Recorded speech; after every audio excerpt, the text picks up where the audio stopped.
Hey everyone, good to see you all here today. So in this presentation, just like a short workshop. I know it's already been like a few days since you guys started. So it's just a quick refresher on what we have, and also I'll give you a quick walkthrough on the Builder Hub. And we will also be having like a quick office hour so that we can address any questions that you have. Our team will also be joining shortly, so we could also help you with the office hours. And please do share any questions that you have over there so we can address it together and thus can benefit from the same question as well. So before that, I'll just give you a quick dive deep. I think you guys should be much more familiar now starting up with since you've started building. So it would have been a good refresher of the topics that you might have missed during your onboarding to Zero G as well. So myself, Gathin, I'm DevRel at Zero G. I have just a quick presentation on what Zero G is and what you can build with Zero G and a quick rundown on our infrastructure. So the biggest problem that we are currently solving is the agent economy, where like the trust is the biggest vulnerability. And there are like a lot of damages, whether it may be like exploits, whether it may be malicious attacks, or like the trust that we are currently putting in autonomous AI, which is causing a big backslash because the trust system doesn't work as intended, as all the existing AI solutions are completely centralized, and that acts as a black box, and you don't get like a full context of what is happening behind, what is the censorship resistance mechanism, like how do you even trust the outputs that are given by these AI models. So there are like a lot of things that are like hidden from the user's endpoint, and it also is a single point of failure when it comes to like a centralized organization. So in this presentation, I'll just give you like how Zero G is trying to solve this problem using our stack, which is dedicated for on-chain AI. What is Zero G? Just give me a second. Yes. So Zero G is the decentralized AI operating system, which acts as like a foundation for the largest AI layer one chain. So this is like a layer one chain for on-chain AI. So we have a complete stack from like an infinitely scalable chain, which is EVM compatible. And we have three core pillars on top, which is like the storage, the DA, the compute. And on top of that, we have the service marketplace.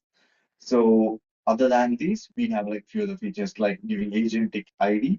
So where you can give your agent and identity, which I will dive deep into in the upcoming section.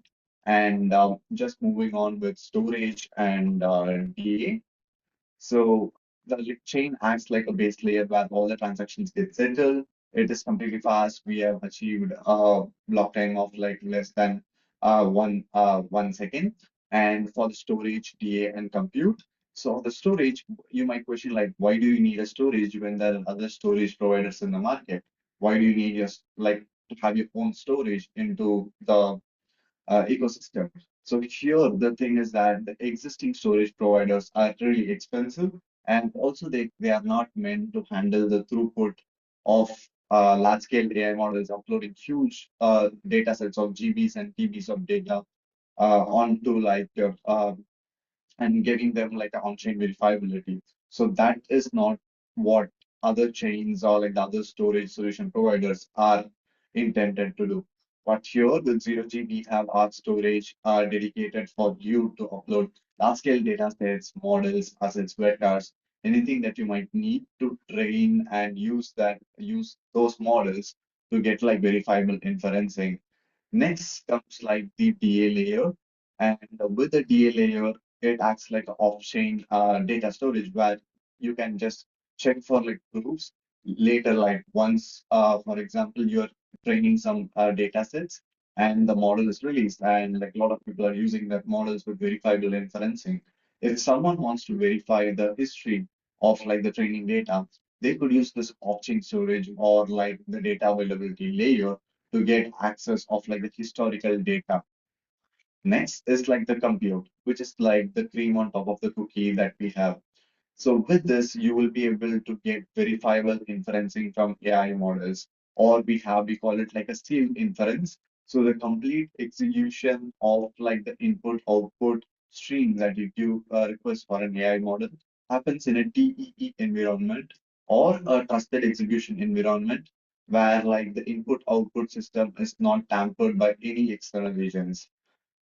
And the training part will be live soon. Currently, we have like the verifiable inferencing live, and also we have the fine tuning live. So you will be able to fine tune the existing models that are available on Zero G. And if you want to like upload your own, like use your own model, then you would require a H100 or H200 GPU.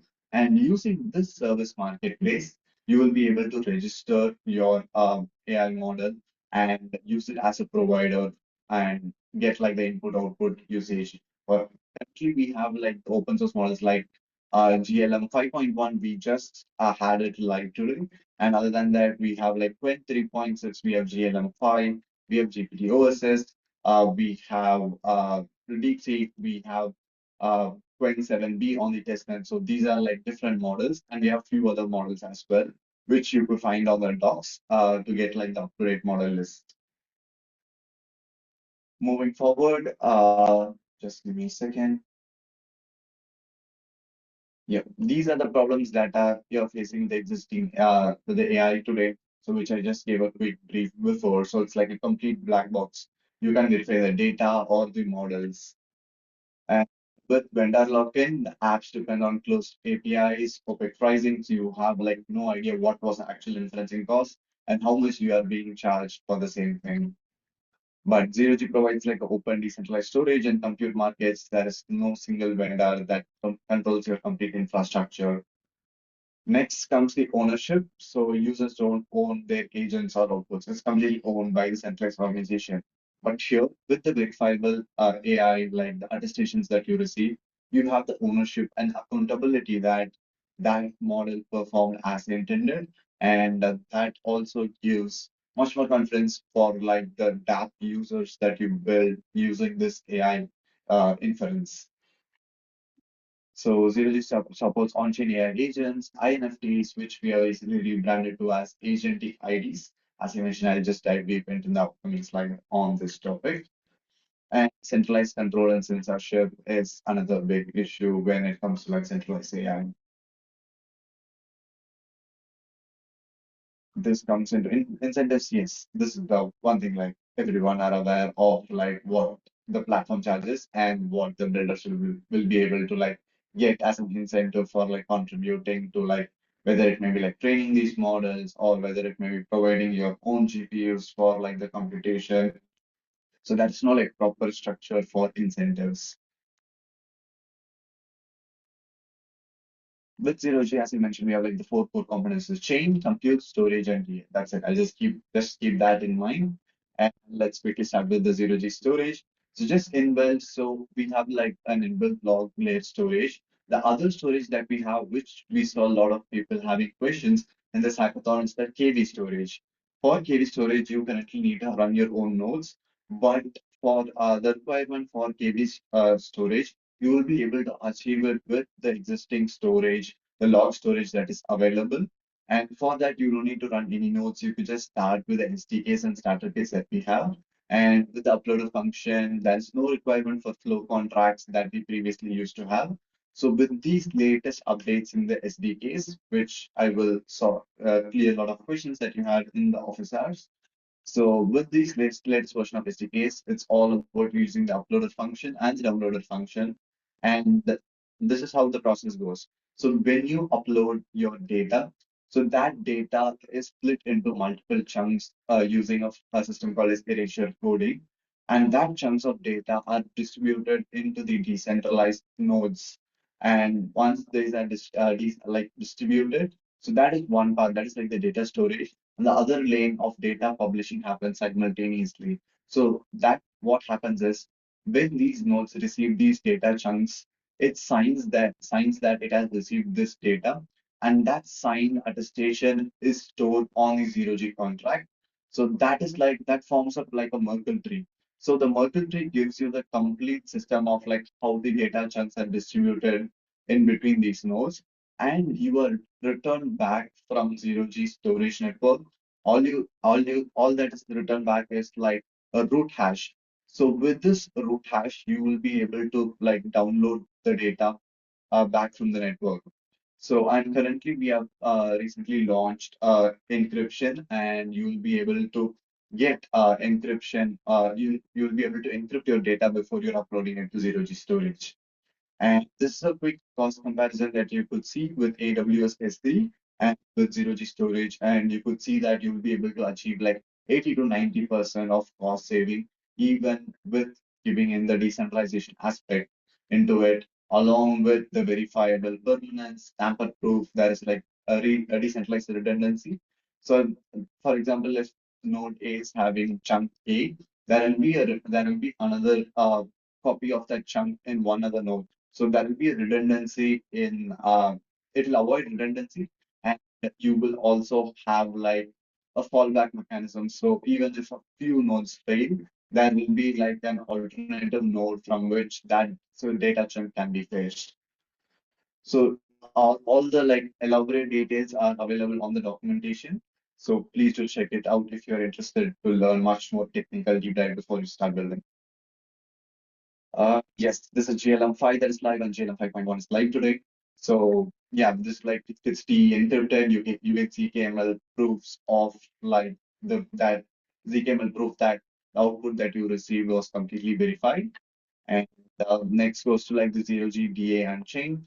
So this is the DA throughput we have achieved of like 50 Gbps. Our chain TPS is 11K. And for the block finality time, we have even achieved like a 500 millisecond block time, which gives you the latency similar to you utilizing like centralized sources.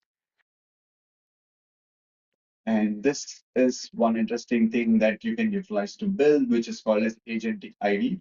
So with Agentic ID, or like the standard that our team has developed, which is like the ERC 7857, is that you will be able to give like like an identity to your agents. So I'll just give you a quick down brief. So why ERC 721 and 1155 fall short for AI? Because it's static metadata. You can't like that's incomplete transfer. So just the ownership moves. There is no like connection between an agent and the NFT, and that doesn't mean that when you are transferring an NFT, here with agentic ID or like this ERC 7857 standard, if you transfer an NFT, it means that you're transferring the ownership of the agent to the other person. Here, with Agentic ID, you will be able to encrypt the model data and other details of the model that is being used. So, re-encryption on transfer. So, this is what I mentioned. There's like a T oracle that rekeys the metadata for the new owner. And there's like T and ZK proofs. There's like 100 delegated users per token.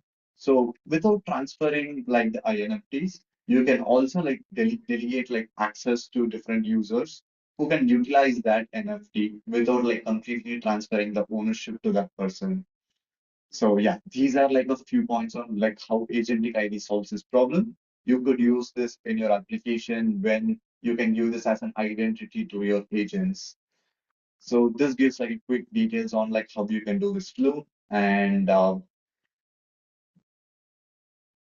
yes, this is a quick brief on our Aristotle mainnet as well.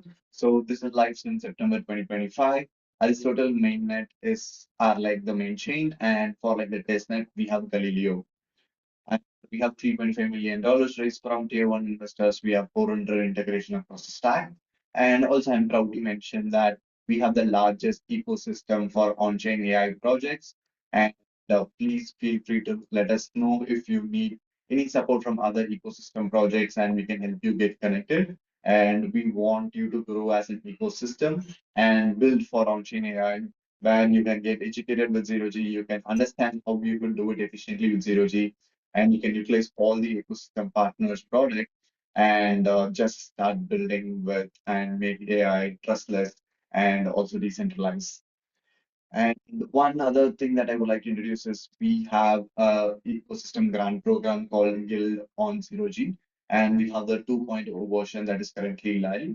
So what you can do is once you're done building in this hackathon and you are like looking forward to get personalized assistance to scale the product, for you to like launch in the market, whether it may be go-to-market support, whether it may be like development support, integration support, financial support.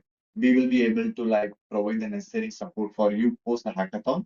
So please, I'll share the links once you are like once that's like the D-Day for the hackathon. So otherwise, you could also check now it's guild.0gfoundation.ai. So that is a good place for us to like give like personalized support for you to build on top of zero G. And this is like the alignment nodes that you might have seen when I showed the architecture diagram.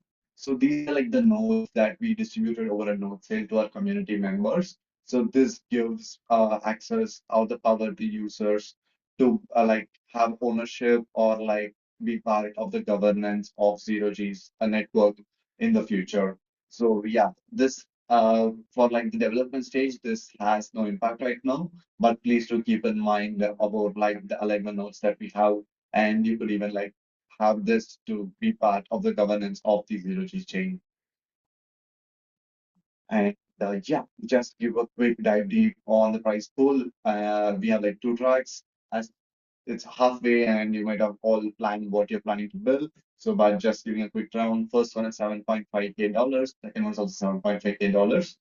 The first is for the framework and tooling. The second is for like the agents you build with the existing frameworks and how you leverage zero G with it. So that is the core difference. But both through gives you like a complete generic space for you to build any idea that you have with any domain expertise. So you'll be able to build that. And here are the ideas that were shared with these tracks. So these are just like how a small hint or like the idea bank for you to get started. But by this time, you might have explored on few other ideas as well. And we got a few other interesting ideas that uh, builders validated with us, which seemed pretty cool as well. So we are really looking forward to see you execute and build this and get this idea live. So can't wait to see the projects out. And anytime if you need support with any MVP that you've completed and you want us to help get reviewed, since it's an online hackathon, please do DM us with the demo link and we can review it as a team and we can give you some feedbacks before you go into the final demos. And yes, I would like to conclude by saying that this is the link to the Zero G's Builder Hub. And this is one important thing most of you would have joined by now. But if you haven't, please do join the support TG channel. So here you can get necessary support, whether it may be testnet tokens or whether you might have any questions, and also to know about any other small office hours that we might conduct in future before the hackathon ends. So please do join this TG chat. And if you want to get in touch with me, it's at Gathin T both on X and Telegram. So please do DM me with any queries that you have as well. So thank you so much, everyone. It was a pleasure giving this presentation to you all, and looking forward to jump to the office hours section right now.